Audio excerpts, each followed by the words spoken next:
Hi, my name is Ross Meehan. I'm a videographer, photographer located in the San Francisco Bay Area. I've been shooting with the C100 Mark II since 2015 when my company bought one, and then I bought one personally in 2019. The camera is amazing, still produces excellent HD video, is great for certain things, and has an amazing feature set. That said, it's really starting to show its age. In this video, I'm going to go over the good and bad points again, and why I have to concede that it is obsolete in 2023. Let's get to it. Yes, the C100 Mark II is obsolete in 2023, and why I still shoot with it. I thought I'd make a few observations now that the C100 Mark II has been officially discontinued by Canon. Maybe this is a eulogy, but quite an impressive run for a camera introduced in late 2014 and the loyal following it has developed. I'll make a disclaimer that I'm not an authority on codecs in all file formats, or even an authority on this camera. I've worked with fellow editors and other YouTubers to try to get as much quality as I can from a camera that hit the market almost 10 years ago. I know enough to understand what general factors there are to video image quality and what I've been able to get out of this camera and what I want to aim for in my next camera. A lot of these observations are from my personal experience using the camera and the pain points I've experienced, as well as the good. 4K, especially 4K RAW, is a huge step up in file size, and you need the memory, peripherals, and a computer that can keep up processing such large files, so it's no small investment. I made this video not to bash a venerable, reliable workhorse camera, but to stay in tune with reality. I continue to shoot with this great camera, and I'll sum up this video with the things I really enjoy in it. Obviously, you want to make a choice that will give you a good return on your investment. And again, you have to look at all the features you want, the type of shooting you do, and what the files are going to be used for, and of course, the price point. All this said, let's go over some of the problems I see with my trusty C100. Number one is the weak codec. I'm sorry, but in 2023, 8-bit 420 just doesn't cut it. The main place I notice the problem is in the shadows. Artifacting and pixelation are a real issue.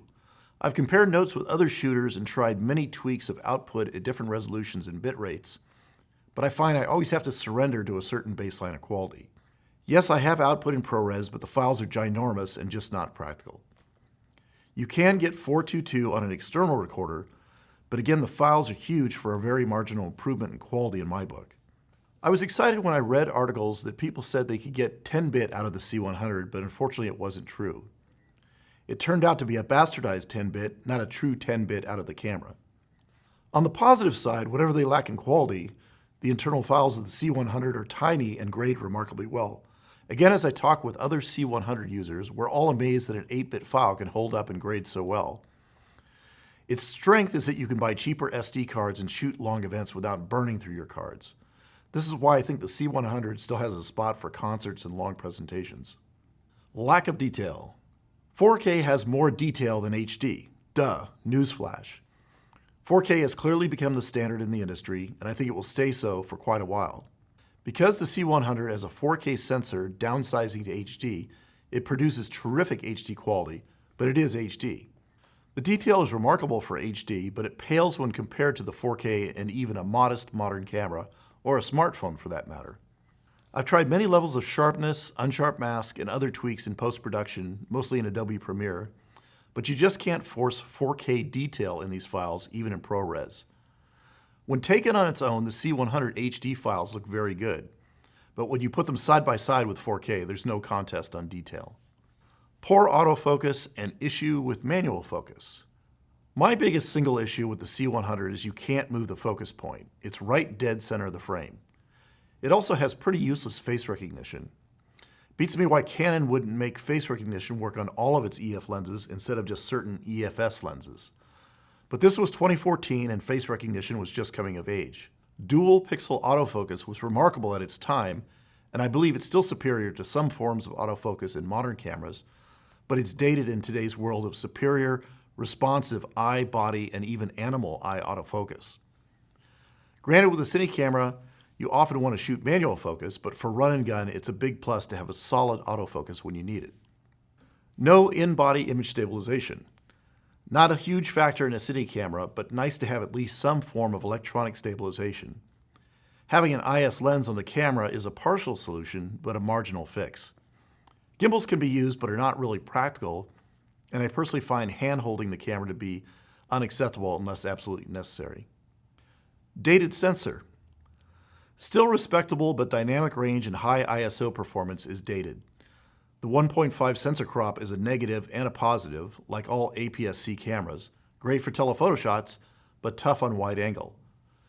The dynamic range is decent, and I personally find I could shoot up to 10,000 ISO with decent results. But even when I shoot HD on my Canon EOS R, itself a dated camera, the quality is superior to the C100, color sharpness and dynamic range. Probably not fair comparing a full-frame sensor to the C100, but you get the point. Sensor technology marches on. It's a constant, and the new generation of cameras have remarkable image quality, low light performance, and dynamic range. I'll make a footnote that with modern software like Need HD, you can considerably reduce noise without sacrificing detail from any camera in post these days. Facial grabbiness. I've noticed this from day one shooting with the C100. I think it's something to do with the sensor, the bit rate, and the downsizing of the files, but skin tones have an unflattering grabbiness to them that I don't see in other cine or even DSLR and mirrorless cameras. It's subtle, but it seems to pull out skin imperfections and emphasizes a harshness that is frustrating. It can be helped with lighting somewhat, but it's something I constantly note. Great sharpness, but not flattering to the skin. Wide-angle softness. I've seen comments on this from other C100 shooters, and I agree. For some reason, the C100 struggles with wide shots. Even with good glass, primes, etc., wide shots are just not as good as those taken with longer lenses. You can really see it in fine details and tree branches, etc. Surprises me with a 4K sensor that this is a problem. Okay, these are some of the points I think clearly makes the C100 Mark II obsolete in 2023. Why do I keep shooting with it? Number one, it's paid for. Also used, the C100 Mark II is now going for around $1,000, which is pretty good considering it has many features found only in more expensive cine cameras. Second is form factor, layout of controls, and feature set. Here's a few of the things I like about this ancient camera. Great HD quality, still can compete with the HD out of many modern cameras. Tiny gradable files, a joy to edit and render even on modest computers. Solid built-in audio with 2 channels and full XLRs. Decent autofocus. Dual pixel is still pretty good in responsiveness if you can handle only having a central autofocus spot. Solid display.